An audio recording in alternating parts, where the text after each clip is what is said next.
We're 2.5 weeks away removed from Kambosos' huge victory over Teofimo Lopez. Tell us what's it been like. How are you still feeling at this moment after that victory?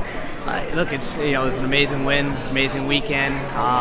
Unfortunately, I couldn't deal with too much with the whirlwind because I had Zaya, so I had to fly back to Florida, finish up his camp and come back out here. But look, that's a win that that I'll remember for the rest of my life.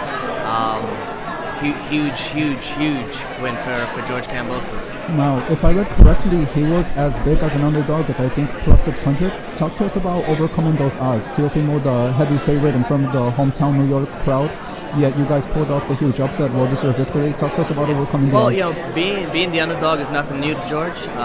George, pretty much his entire career here in the States has always been the underdog, and he reveled in that. That was his motivation.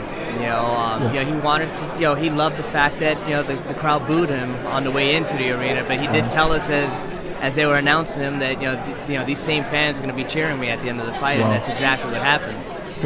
So that fired him up a bit more. Hearing the booing, it just even fired him up even more to come out in there aggressively. Absolutely. Okay, now I did hear you say after the fight that you're looking at Devin Haney, but is there any update as to opponents? When can we expect George Kambosos to get back in the ring? In terms of opponents, George is going to make that decision along with his management team and promoter. Whoever they decide, I'm sure, they'll ask for my input, but, whoever they decide on, we'll go ahead and, set that plan in motion and start training for that particular opponent. Now, in terms of timing, I'm not sure. I think they're looking at, possibly, late spring. Okay. Something during that time, and the possibility of having that in Australia. Okay. Now, as his trainer, would your goal be to get that last belt against Devin Haney? Do you guys want to unify first, and then will you consider a move-up, or will you guys be remaining at 135? What are your plans for the future? No, again, this is something that we discussed with George, but I think his plan is to, stay at 135.